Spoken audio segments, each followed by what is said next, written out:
Hello and welcome to what could be the final guest of 2023. I'm your co-host, F1 Blag, and today we have a guy that not only has he started his own podcast, and we should talk a bit about that, but he also manages talent in motorsport media, and he's got a background in sports management as well. So without further ado, Tim Silvey, welcome to the show. How are you? I'm very well. Thanks for having me.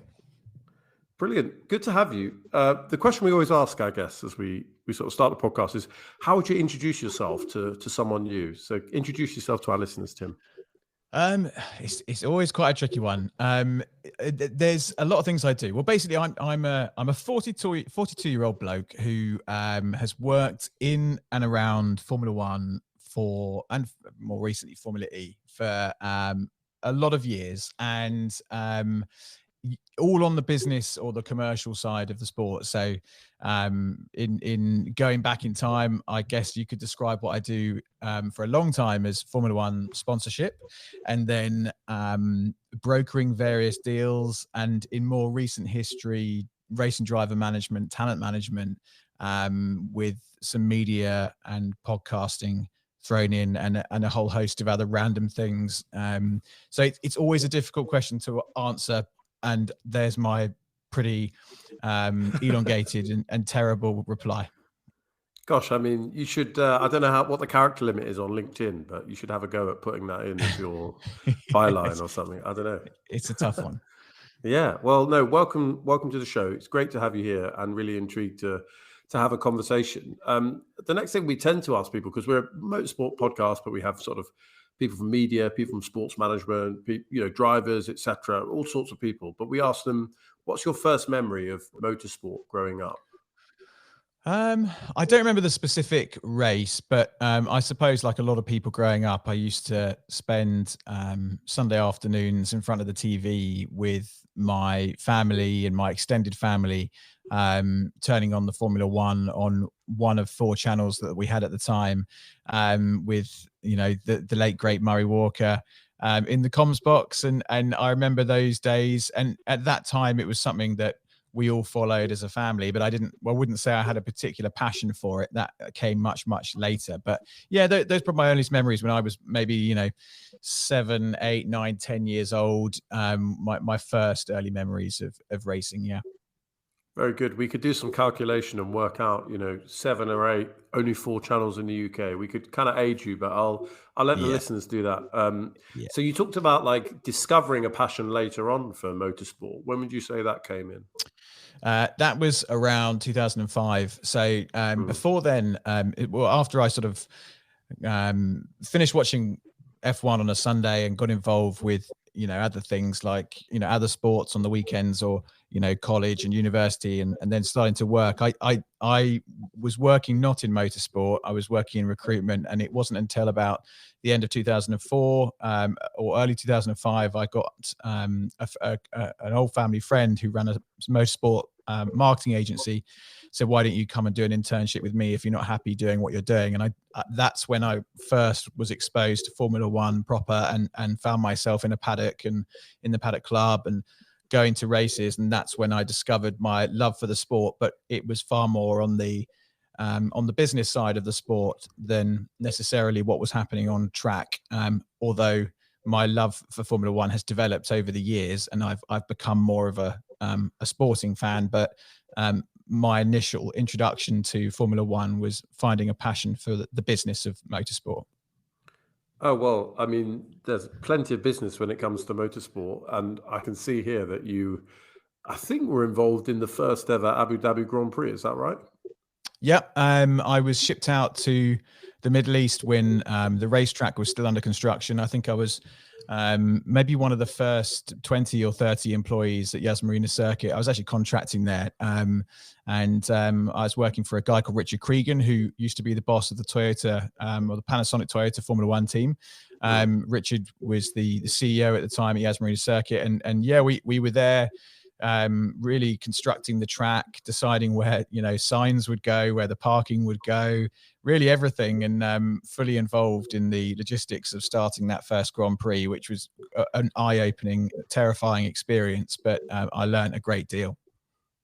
I love that you kind of elongated the name of Toyota to Panasonic Toyota. Spoken like a true account manager of Yeah, global it's drilled sponsorship. into me.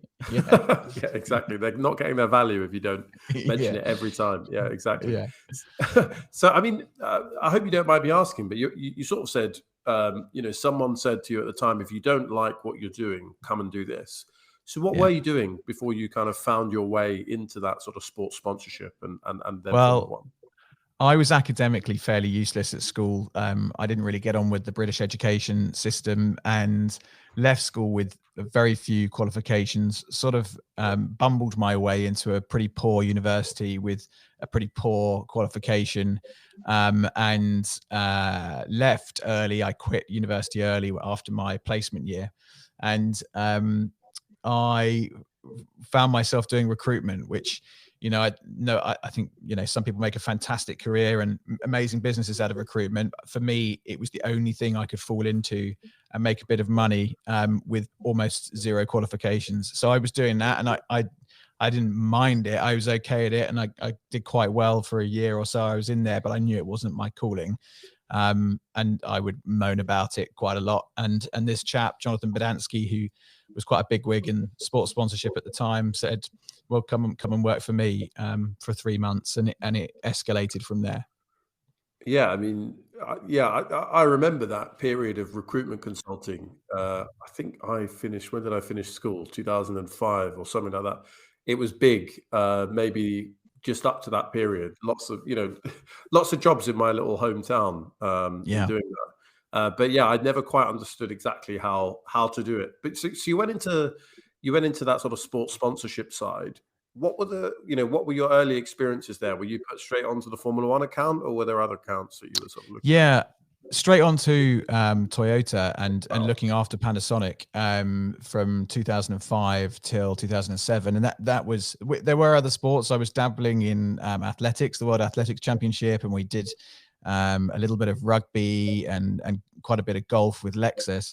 But the main thing was Panasonic and looking after that account and working with Toyota across their endurance racing and Formula One.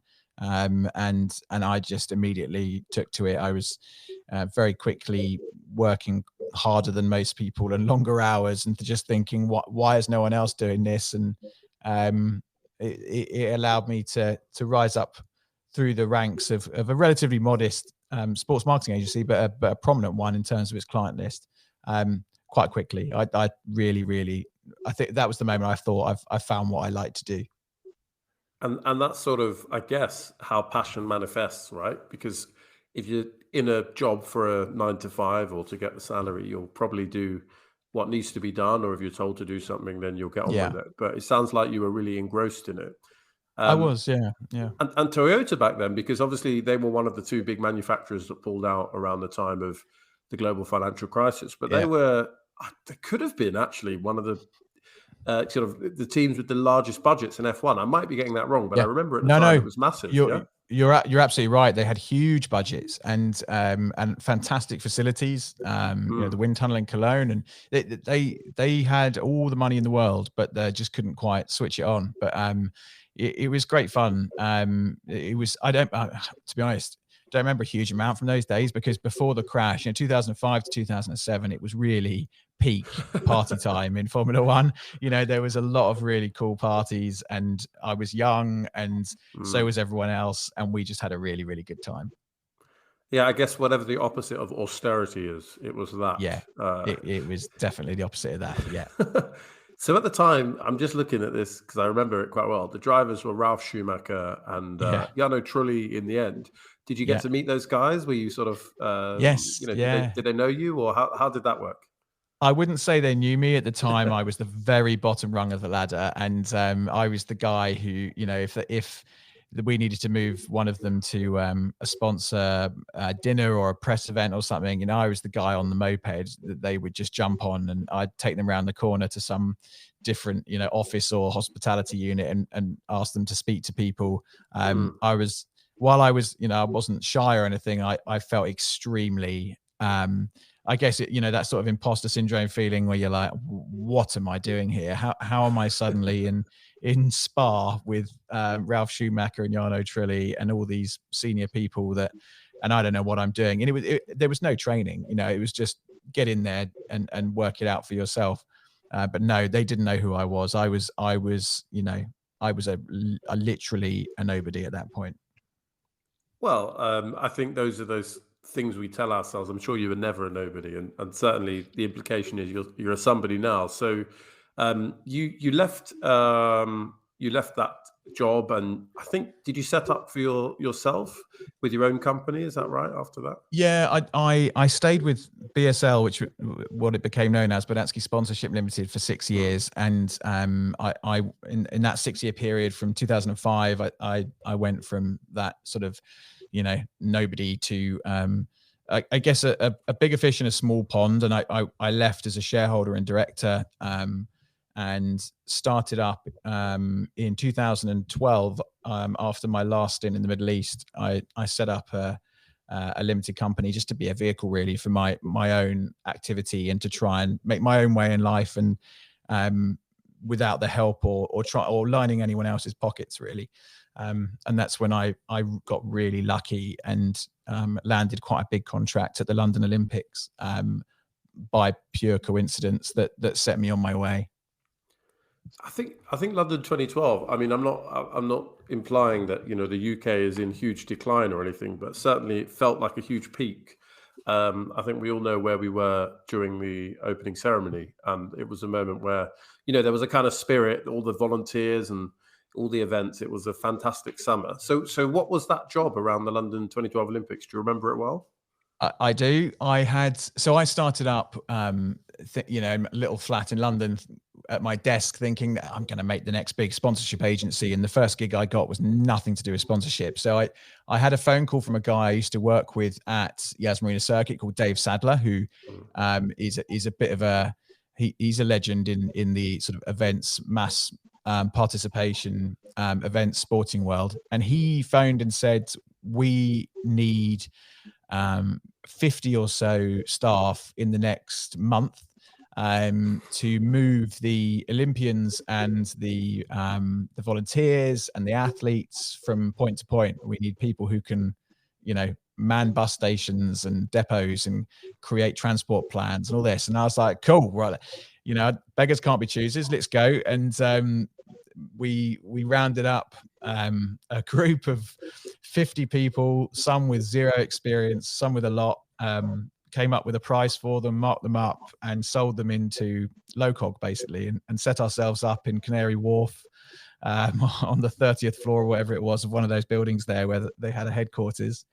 And we ran a transport program for 6 months in the lead up to and during the London Olympics, and it was mind-boggling. And I had first gig on my own, no idea what I was doing, trying to run a business and staff, and yeah, it was mind-boggling. Loads of fun, no sleep, but again, a great learning experience. And if nothing else, it taught me how to deal with people, because these people were working 18-hour days every day, and I can't believe we didn't lose anybody, or no one quit. Everyone stuck it out, and it was amazing, and it very, very rewarding to deliver that and have a small part to play in the running of that event. Yeah, it was a big time, and I wonder, did you ever put yourself forward when you knew there was going to be, I don't know, Usain Bolt needs to get from A to B? Did you happen to bump into anyone prestigious in that period? I didn't, because I was literally sat in front of a laptop for the entire time. I saw nothing, which it tends to be the way with these things for a long, many, many years. It all sounds fun and glamorous, but you find yourself in a windowless room, usually in a hotel basement, just plotting the next thing. Yeah, I can imagine. And part of you probably just wanting to make sure, as you say, you don't lose anyone. You're agonizing over spreadsheets and, the things that are less glamorous, I suppose. Yeah, exactly. So you mentioned that obviously alongside the sponsorship and marketing that you moved into driver management. Yeah. And I presume that was sort of in various bits of motorsport. Do you have any sort of notable alumni that were under your management? I do. And I guess at the time I didn't realize what was going to happen with some of these people. One or two of them went on to quite impressive things. So the reason it started was a guy I know called Rob Cunningham, who was in music management, was working for a company called Crown Talent and Media Group. They wanted to start, they were a music management company, and they wanted to get involved in motorsport. They phoned me through him, and we had a meeting, and they said, we want to start a driver management company, motorsport. Do you want to head it up? So I was like, yeah, cool. It's all investor backed. And in walked a string bean called Max Chilton, who at the time was, I think he just finished fourth in GP2, what was GP2, now obviously F2. And he had a seat for Formula One the following year. And he needed management. So I took on him in his first year with Marussia, when he was racing alongside, he would end up racing alongside people like Jules Bianchi, and his brother Tom, who was at the time, I think, in either British or World Touring Cars, I can't remember. So that's how that business started. And we started with those two, and then we moved into a guy called Ollie Webb, who's a Le Mans LMP racer, has gone on to really good, amazing, had a great career. Struan Moore, who is now in management himself, is George Russell's best mate and was a fantastic racing driver in Blancpain Endurance for McLaren and a McLaren customer team. And probably the most notable after Max, or you could argue actually bigger than Max, is Jamie Chadwick, who has gone on to fantastic things. I managed her for a number of years and actually transitioned her from GT cars into single seaters, and will regularly claim that I launched her career in single seaters, and had a great time with her. And we built a management company that worked and ran very, very well for a number of years. That was great fun. I think I ended up doing that for 5 or 6 years. Wow. I mean, yeah, Max Chilton obviously had his time in Formula One, then went out to IndyCar and had some success there, right. which is fantastic. But Jamie Chadwick, she she sort of superseded the W Series. It almost felt like in the end it became a vehicle to launch her stardom, and she's of course in the US as well. Like fantastic. Would you say that it was right place, right time, or did you have an eye for talent? Like how did someone sort of say, okay, I've got an email in my inbox, someone called Jamie Chadwick wants a manager? Like how did you come across her? Do you know what? I can't remember how we ended up working with her. I expect her dad, Mike, would have reached out at some point to say, can we have a conversation? What we were trying to do was quite appealing for racing drivers, because a big part of it was sponsorship. And, we were tasked with raising the funds so that they could go racing, whether that was Max, and at the time, what felt like a huge amount of money to go racing, which was 11 million quid, which now seems like absolute chicken feed for certain teams. But at the time was a lot of money. And Jamie had to raise, several $100,000 to keep her race seats going. So a big part of it was that. So people would approach us every now and again, and we wanted to keep the roster pretty small so that we could give them all a decent service. And we had lots of services. We had a PR team, and we had Tom Gaymore. He was doing the driver coaching side. I was on the commercial side and sort of heading up the team. So it was a good little business, good little offering for a while, until it sort of ran its course, and it was again onto the next. That's amazing that you were kind of working with Tom, who of course is now famed for doing the kind of infill UK commentary on IndyCar.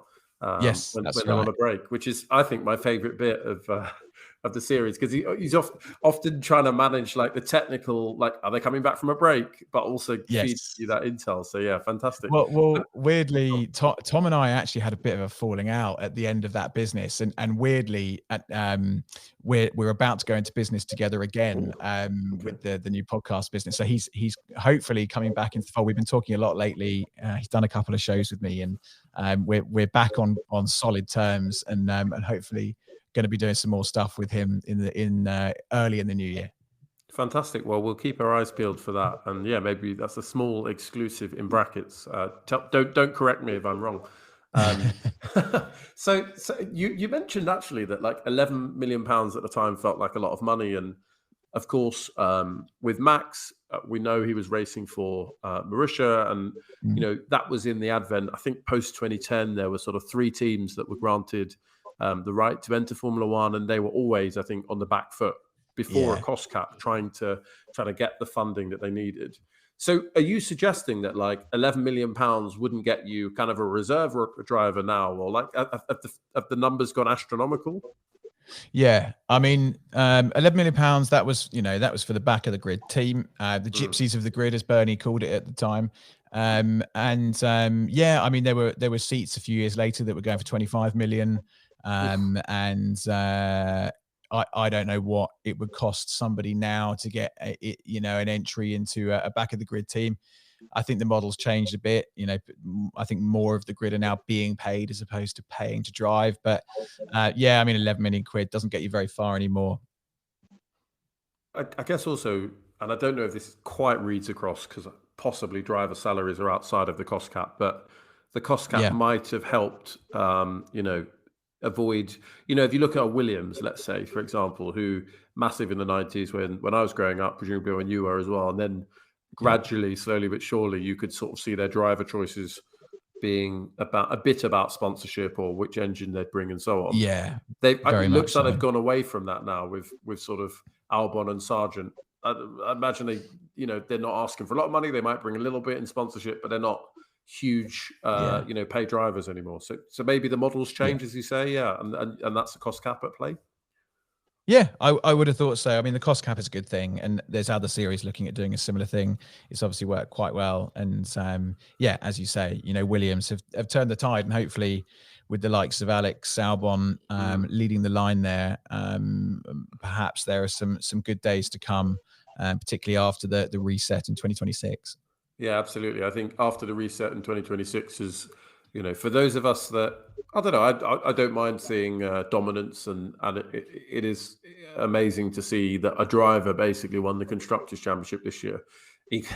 Equally, it feels like it will take that reset to, bring another team into play. That's my view. So that'll be the next sort of intriguing season. There's so many directions we could go in here, but before we do, those of you at home that are listening, do put a comment under whatever platform you're listening to us on. You might be on YouTube, you might be I don't know, I have Podbean because I'm a bit of a boomer and don't know what app to use on my Android device because I'm too cheap for Apple.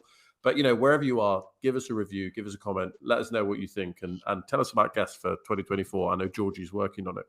So we play a little game, Tim, on this podcast because you mentioned Alex Albon, and we started to talk about Formula One. So it's called Taxi Dinner Avoid. So from the current grid, you have to pick a driver that you think his driving skills are particularly up to par. He'd drive you to dinner. Pick a driver you want to kind of hang out with at dinner for the fascinating conversation. Obviously, not necessarily all the grid are famed for that. And then clearly avoid is self-explanatory. And we're testing your, I guess, diplomatic skills because you strike me as the guy that you don't want to write off a connection or your network. So Taxi Dinner Avoid from the 20 that are currently on the grid, who will be on the grid next year as it happens. Go ahead. Oh, that's a good one. So taxi. So I want someone that's going to get me there safely. Safe pair of hands, not going to get in a crash. Verstappen would get road rage. So I definitely don't want him. I mean, Albon could be a good shout. He stays out of trouble. He's a very friendly. I've been lucky enough to interview him quite a few times, and he's just a really nice bloke. And you want your taxi driver to be friendly and have a chat with. Ask how his day's been. Has he been busy? So I'd go Albon for my taxi. Okay. What was the next one? You got to have dinner. So someone that you find fascinating or want to have a good chat with. I'd probably have dinner with Hamilton because he's a bit of an enigma. Like I've met him a few times and I've had nothing out of him. Like he gives nothing away. There's no small talk. There was nothing. It was just come in, do the job, go. And so I've never got to know him. I've had beers with his dad, so I've had insights into the family. But I'd like to get to know the real Lewis Hamilton. So I'd have dinner with him, apply him with alcohol, and make him talk. And now avoid. Then avoid. What don't I like in people? I don't like awkward people. So like the guy that signed off my extension on my house, the building inspector guy that signs off for the cat, he was really awkward and patronizing, little bit sexist, not very nice. I can't say marzipan. So I think let's go with who's a bit awkward out of the current crop. Not Norris, Leclerc, no, Verstappen's, he's probably quite awkward. Who's down the back? Probably I'm going to go with Tsunoda, because I think we might have very little in common. I'm quite tall. He's extremely short. I don't know how good his English is. It might be a bit awkward. He doesn't like, I don't think he likes small talk. I know his trainer, we had him on the podcast, Michael Italiano. He said, he just likes to get in, get out, doesn't like the training. So I think it'd be Tsunoda. I think I'd find him awkward conversation. Okay. I mean, you made your way through that. I think if in the future opportunities presented themselves, you could explain that away. Easy. Exactly. Easy Fine. peasy. Right. Yeah. Yeah. No damage done. Unfortunately, we tried, but there we are.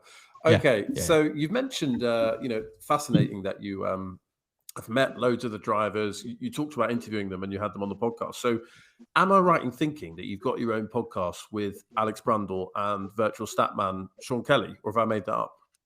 No, you haven't made that up. Okay. That is true. So I've got a few. Well, that show is actually. Well, we did that one for the race, the race media. So that was a show that was sponsored by Aramco that we put on especially for them. And I can't remember how many episodes we did. I've still got a couple of interview bits to do for that show. But yeah, that was really good. It was.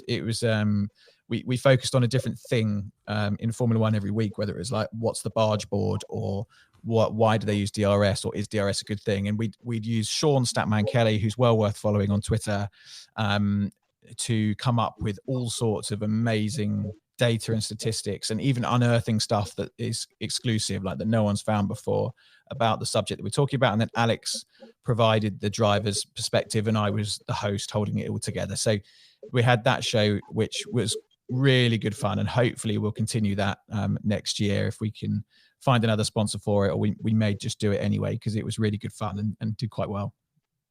And what did you find surprising about getting into podcasting, or was that not your first endeavor? Had you previously had a show? That was not my first one. So the Motormouth podcast was my first one. That's now 180 episodes in, there or thereabouts.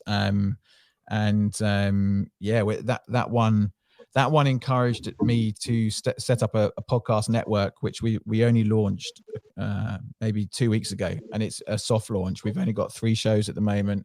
One in Formula One, which is the Motormouth podcast. We've got a MotoGP show, but with Keith Ewan and Harry Benjamin. Keith Ewan's a former British superbike rider. And we've got a paddle show, which is hosted by a paddle PR guy called Ben Nichols and Britt Dubins, who's the top US paddle player. And we've got Mark Priestley's show coming across to us, Pit Lane F1 Life Lessons. We've got a new show about sustainability with hopefully Nikki Shields is going to be hosting. And we've got, what else? There was another one. Oh yeah, the one with Tom Gaymore. We're hopefully going to be doing one about the police force with him, because he's heavily involved with that. We've got loads of ideas. We want to have 50 shows by the middle of next year. Wow. Okay, so that's quite exciting. We'll keep our eye out. You're going to sort of dominate the world of. Well, it sounds like not just motorsport, but actually, policing. You've got paddle, which is a huge phenomenon. Yeah, fantastic. It is. Yeah. When you started podcasting, was there anything that surprised you about it? Clearly, you've already spoken to a lot of people, networked, and so on, and then you're just putting the mic on and turning, you're grabbing it for audio. But like, anything surprised you about it? I don't know that anything really surprised me about it. I mean, I guess it's been better than I thought it would be. For my career, I suppose, because it's opened up a lot of doors. That we've had some really cool guests who I've stayed in touch with, and some have become friends, some have become colleagues. And it's afforded us, it's opened a lot of doors. We've definitely met a lot of interesting people through it that have benefited the business, the various businesses that we're involved with, and it's allowed us to break down barriers with people we never thought we'd ever get to meet. And as you'll know, with this show, podcasting feels like a one-on-one chat. So you end up disarming people quite quickly. And we've had like Nico Rosberg and I don't know, David Coulthard, you know, Karine Chandok, people like that who just seem to say whatever is on their mind and not, you know, hide behind media training like they tend to do on Sky Sports. That was a shot at Sky Sports. I don't know if they've not at all. No, I'm joking.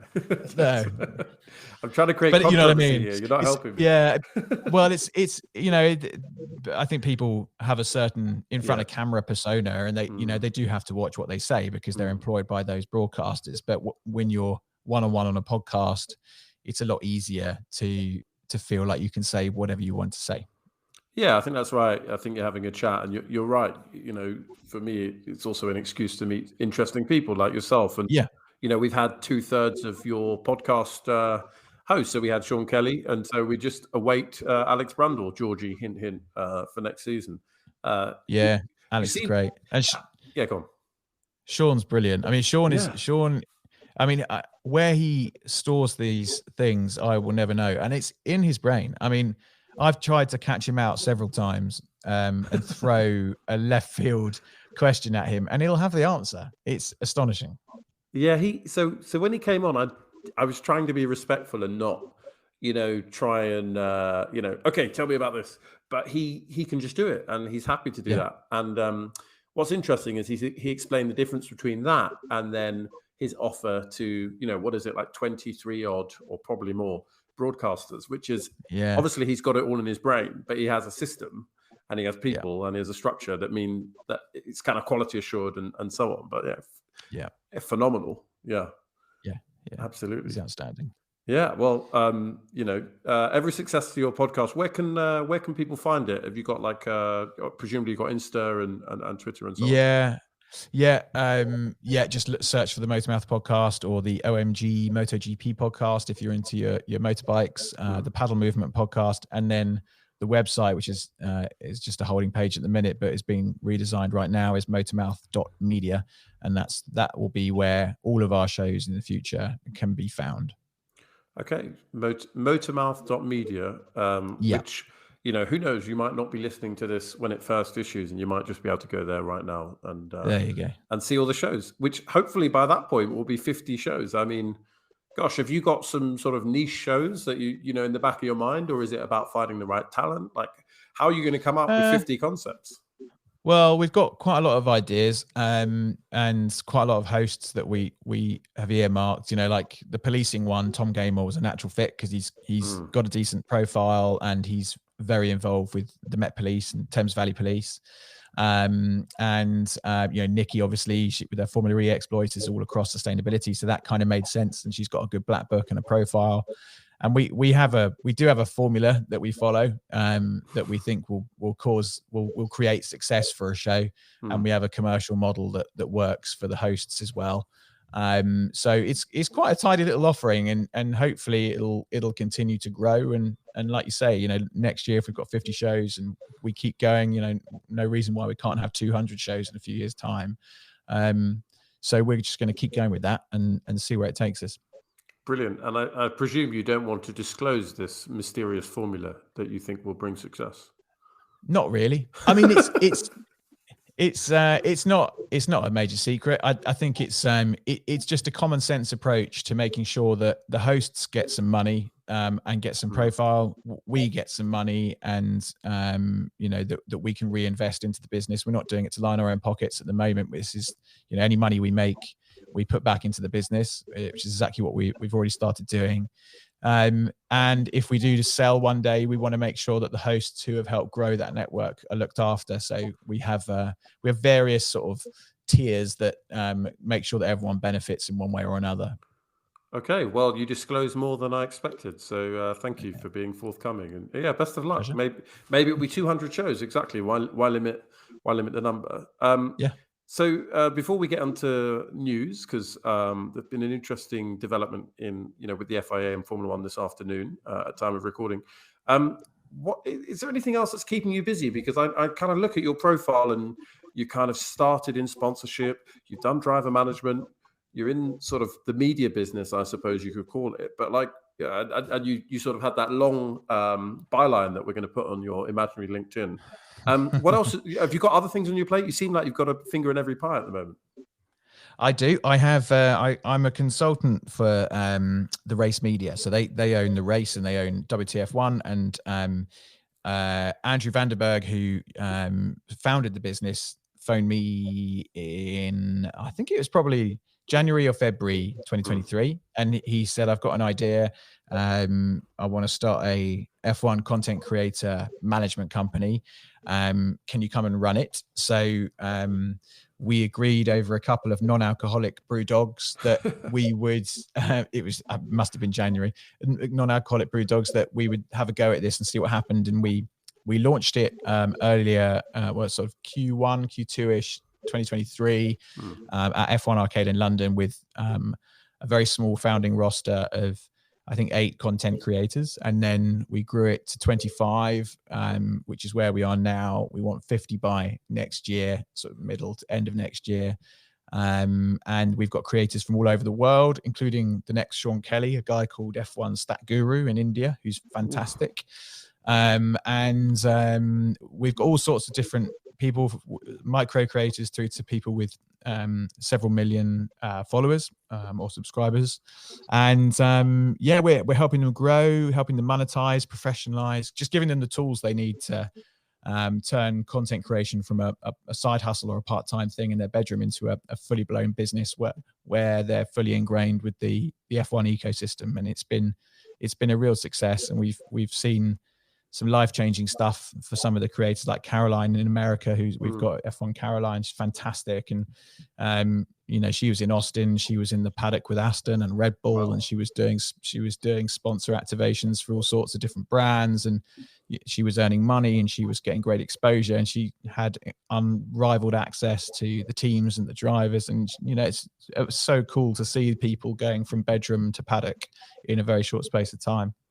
Yeah, I mean, it sounds incredible. You're kind of equipping people that have presumably a natural passion that is charismatic for motorsport with the business side and the structure that they need to succeed. That sounds amazing. Yes. And the contacts. Yeah, it's brilliant. It's really good fun. And then with the race, we've got something really exciting happening in January or February that I can't talk about until then, but it's super exciting. So definitely stay tuned. If you're an F1 fan, stay tuned to what's happening at the race. It's going to be, the race media, which is sort of the overarching brand, but some stuff is happening within there that's quite exciting that I'm looking forward to. Okay, I'm going to predict that they're going to get a sponsorship from Panasonic, and then you'll have to call them Panasonic Race Media, but there we are. I mean, Panasonic even exists anymore? I never see Panasonic anywhere. As someone that grew up in the 80s and 90s, they did a lot of batteries. That's all I remember. But beyond that, yeah. Those were the days. There we go.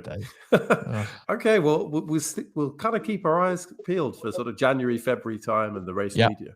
Fantastic. Yep. Okay, well, look, let's dive into the big story of the day. And it is that the FIA has put out a statement saying it's looking into claims of a conflict of interest between Susie Wolff and her husband. And I'm saying it in that order deliberately, Toto Wolff.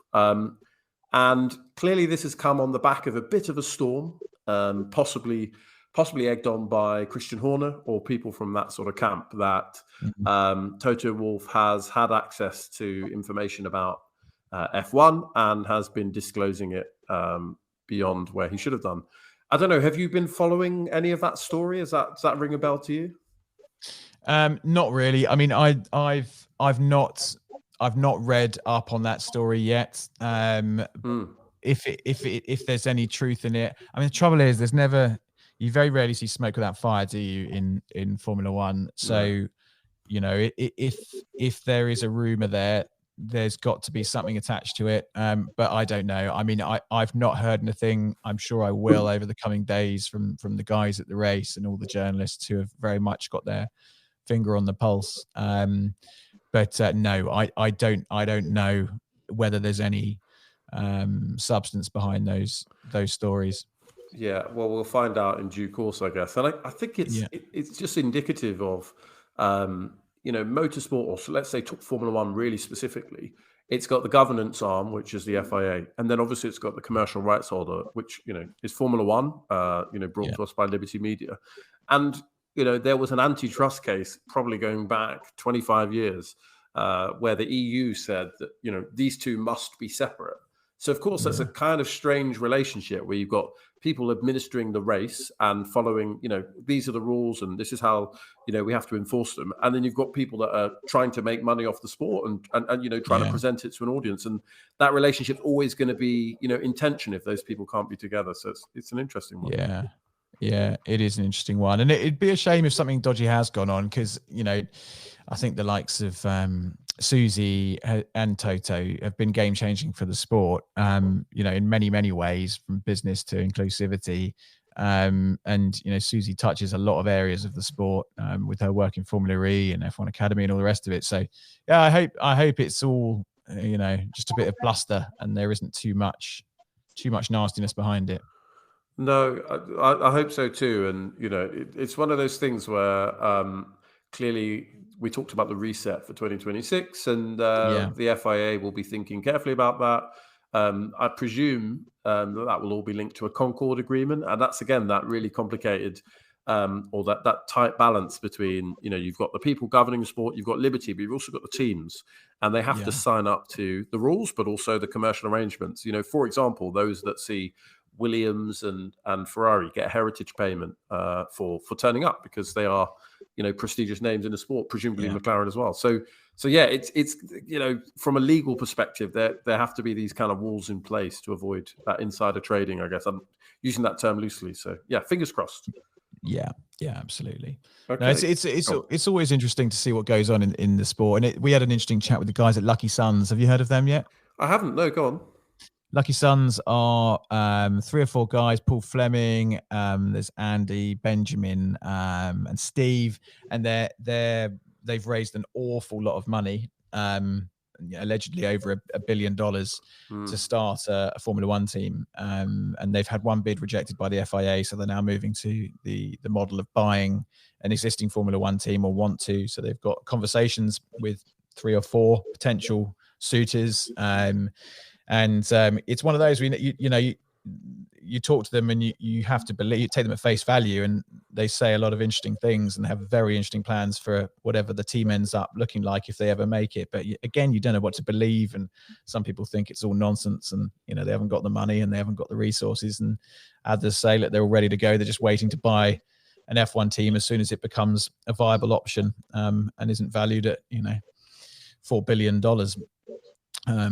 So it's a fact. This is why I love it, because there's always something happening. There's always some interesting commercial conversation going on, or some controversy, or there's a crash gate, or there's a spying thing going on, or even something like this Susie and Toto thing, and buyouts of F1 teams, entries of new F1 teams, and manufacturers and engine suppliers and tires. There's always something interesting in Formula One that you just don't get in other forms of motorsport. And I've just looked it up. Lucky Sons is not spelt in the way that I would have expected. No, it, so. No. You probably, had I not told you it's Lucky Sons, you probably wouldn't have worked that out for yourself. No, you can help them. Maybe they'll hire you as a brand consultant. I don't know. Well, I've planted a couple of seeds, so you never know. Okay, well, we'll have you on maybe Series 4 when they're a front-running Formula One team, and we'll hear all about it. Yeah, absolutely. Yeah, I mean, it's an interesting one actually. Going on that to do with whether it's now viable to enter the F1 grid or whether you have to buy an existing team. I understand that in the last Concord agreement, essentially the teams decided, and I don't know how, if you looked in any other industry, whether this would be allowed, something like, and I could be slightly wrong, basically a new entrant has to pay $200 million split across the rest of the grid. And that's obviously to do with the commercial revenues being split 11 ways rather than 10. So it's really tricky to join the grid, let alone, as you say, get that approval from the FIA and then Formula One. Yeah, really difficult. And no one wants an 11th, no one within the sport wants an 11th team for that reason. But equally, fans would probably quite like an 11th team. And it's really interesting to see what's going to happen with it. And I think the only way really is for them to buy an existing team and crack on that way. But it's challenging because they want to have their headquarters in Africa or Asia, and that presents a lot of interesting challenges in itself. So we'll see what happens with it. Yeah, not least they'll, well, there are definitely places where they're going to have some fantastic access to really talented engineers, but they call it, I don't know if they call it Motorsport Triangle or something, that kind of Milton Mm, Keynes, Northampton, Oxford sort of yeah, triangle in the UK. that's Very right. easy to find some talent there as well. Yeah, So yeah. yeah, good luck to them. Well, look, final news story, and then we'll sort of come towards the end of the episode, which is this week at time of recording, Logan Sargent was confirmed as the 20th and sort of final driver in more ways than one, I suppose, for the 2024 Formula One grid, which I think, and Virtual Statman would probably help us out, is the first time that from season to season the grid has remained exactly the same. Mm. Looking back on 2023, and we could talk a bit about Logan Sargent, but just more generally, do you think that it's right that all the drivers have retained their position and that no one, I suppose, from Formula 2 has had that opportunity to come up? I think it's a bit of a shame that no one's had the opportunity to come up. I think Logan Sargent's obviously going to have his detractors. There's going to be people that would say he doesn't necessarily deserve to retain that seat in the cutthroat world of Formula One. But equally, it's a nice move of Williams to keep him there. There's probably some commercial elements to it, But there are certain drivers that it'd be very hard to get rid of, isn't it? I mean, while Sergio Perez hasn't had the best time, he's quite a handy number two. Lewis is Lewis. Fernando Alonso is this sort of reborn character that is still able to pull out incredible performances. And Leclerc signed his new contract, which is going to be, backloaded, but you can't get rid of him. The Team McLaren guys, I mean, you can't replace either of those. George Russell, yeah, I mean, I find George Russell a bit of a funny one. I nearly managed him once, and I chose Struan Moore instead. That was a poorly judged decision back in 20. Almost. He was racing at Lannon, and he just won I think it was F4 championship, and I chose this other guy because I thought it was more marketable, and George was a bit boring. And look where George is now. But there's not. I mean, there's only something. I mean, Lance Stroll, obviously, who doesn't want to be there. You could argue that there are better drivers that could have taken that spot. It's slightly disappointing. I'd have quite liked to have seen, the likes of Liam Lawson come in and get a full-time drive. I've got a lot of time for him. It is what it is. I mean, it's a good lineup, isn't it? There's some good drivers in there. There's some decent personalities. It's good. It's good. It's all right. Yeah, I think that's a fair assessment, and it probably goes back to that point around, if there are only 10 teams, you're going to be leaving out some really talented guys, one way or the other. Yeah, and if you go back a couple of years, obviously you had Nico Hülkenberg on the sidelines. People obviously looked at him and said he hadn't got a podium, but equally he's done some good jobs in some sort of mid-ranking teams, and has come back in and as far as I can tell, been quicker than Kevin Magnussen, who himself had time out of the sport. So yeah, you'll never be able to fit F1 worthy drivers in 20 seats, I suppose. Yeah, exactly. Yeah, it's a tough thing to break into, but it's a decent crop. I quite like him. There's some really good midfield battles in there, and I just hope that we see something a little bit more competitive up the front. But if you take Max out of the equation, it's actually been quite an exciting year. Yeah, I mean, who would have thought that Sergio Perez would be world champion? If we take Max out, I guess that the drive of Fernando Alonso might distort that, because it seems like if you compare, there was a graph of race pace, I think it was, that came out maybe 2 days ago, and Max was clearly the fastest. Then it went Perez, and then in third it was Lewis Hamilton, and then you had the Ferrari drivers together quite close next. But then you had Alonso up there, a long way further up than his teammate. You mentioned Lance had his struggles and obviously broke both wrists, I think it was. Before the first race. But he's really, the phrase outdriven the car probably is meaningless scientifically, but he appears to have done as close to that as possible. Yeah, he's amazing. Alonso's a freak. He is an exceptional driver. He's so good. And the drivers say it. I've had chats with Alex about this. Alonso is just he's a class above. Absolutely amazing driver. Yeah, and I'm not quite in my 40s, but he's repping. When you're watching football and they've all retired. The people that when you were on, you saw born in yeah, question mark if that's the year I'm born. Great. And you've got Cristiano Ronaldo still knocking about, but beyond that, they're all much younger. And it's great to see Alonso and Hamilton, for that matter, still knocking about. Still life in the old dog yet. It's weird when Hamilton always. It's a funny one because I so clearly remember his whole career. It's hard to believe that he's now an elder statesman of the F1 paddock. It's weird. That time has just evaporated. I mean, when I started in F1, I remember when I was doing some work in Spa, and I was working with a young Fernando Alonso, and I remember, he looked young and sprightly, and there he is now, one of the oldest guys on the grid. Is the oldest guy on the grid? I don't know. Yeah. But he's at retirement age. It's nuts. It's like, where have those years gone? How am I suddenly in that age? It blows my mind.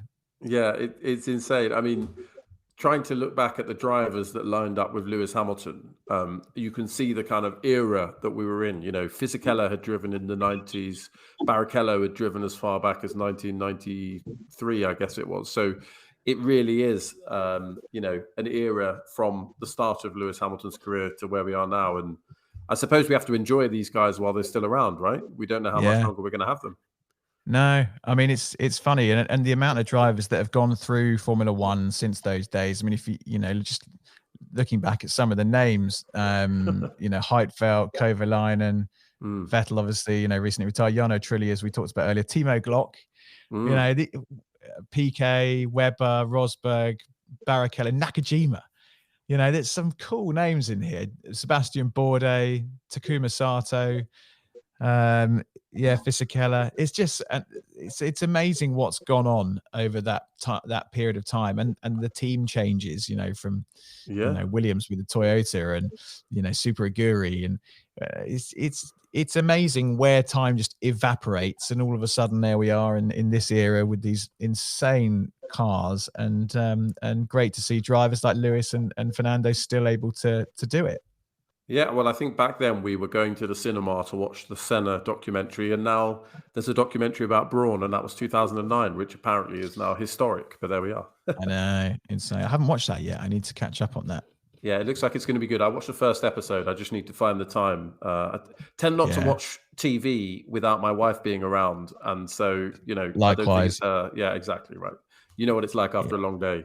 So look, a couple of closing questions. The first one, probably slightly more sensible than the last, which is, I don't know, when I hear your story and you sort of talk about how you went into sports, motorsport sponsorship and all the way through, it seems to be a lot about making an impression on people and building a network and spotting opportunities.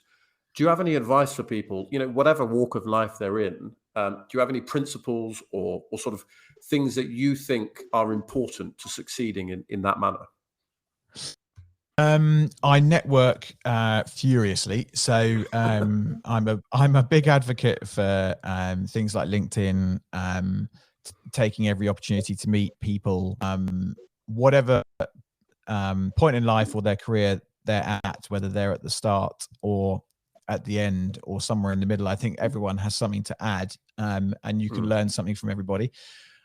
So furious networking, and it's something that I think a lot of younger people now in this age of instant hits and short form content and everything being online and digital. I think some of the skills around just being in a room and working a room and having the confidence to talk to people is gone slightly, and that's what I've lived off. My career has been built off soft skills. I have no qualifications, as we said earlier. I've got nothing to fall back on apart from talking. So yeah, I think networking and also just working incredibly hard and putting yourself in positions where you're afforded opportunities. Opportunities have often just come across my desk that were not there one day, were there the next, and I've embraced them and run with them and opened up a new network and a new group of people that I can talk to and learn from and move on and up the ladder, hopefully, and continue doing a job that I enjoy and earning hopefully more and more money as a consequence. And yeah, it's afforded me all sorts of lovely things in the sense of, not necessarily financially, but, experiences and seeing different parts of the world and being involved in different types of business, not just in motorsport. There's lots of other things outside of motorsport that I get involved with and that I would never have had the opportunity to do had I not got up and moved and spoken to someone. So I think, movement and networking and getting out there, just, being present.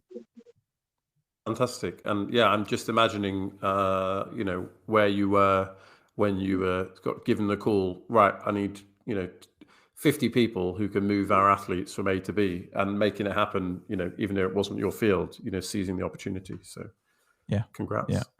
Brilliant. Where can people find you? Have you got sort of social media that you'd point to? Obviously, we've talked about Motormouth Media and so on, but where would you like to point listeners to? Probably Motormouth. Like you Perfect. can, if you look for the Motormouth podcast, you'll find me somewhere.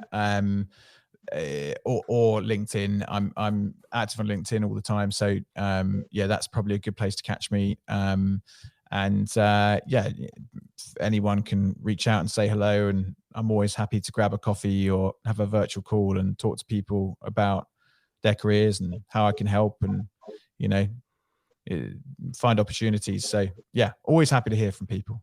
Brilliant. Well, we'll keep our eyes peeled for that January-February announcement with the race media, and it's been fantastic. It only remains to ask you the final and most philosophically important question that we ask all listeners, and I know Jorgy is sort of waiting with bated breath, which is, I guess the setup is, I presume, and we ask everyone this, and no one's ever said no, but presume you enjoy the occasional pizza.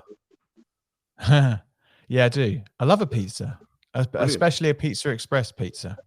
Okay, well, that's what we want to hear. So it's a yes/no question. Pineapple on pizza, yes or no? Yeah, 100% yes. Oof, all in. Yeah, all in. I love I love warm pineapple. You can put it in a curry, pizza, whatever. I'll take it. Okay, Georgie's going to be happy. She's sort of team pineapple. I'm more skeptical. Me and Mario Andretti, who was a guest on the show that I like to remind people of. Yeah, like we're staunchly anti-pizza. He and I have a lot in common, obviously. But you can choose pineapple. That's up to you. That's fine. Yeah, I'm going to take the pineapple and run with it. Enjoy it. Well, look, Tim, fantastic to have you on the show. Thank you so much for being our final guest of 2023, and best of luck in 2024. Thank you very much. Brilliant. Okay, well, guys, if you've made it this far through the show, do not forget to give us a like or a rating wherever you're listening to this. Come on Twitter @StripTheDip or on Instagram, similarly @StripTheDip, and just tell us what you think about the show. Tell us some guests you want us to have next season. And also, and I keep saying this without getting permission from Jorgy, if you pick a guest and we manage to get them on, maybe we'll bring you on and you can ask them a question. So until next time, and look out for some Christmas and New Year goodies from us. This has been your unusual co-host, F1 Blag, bringing you an episode of Jorgy'S Stripping the Dipping. Good night. Bye.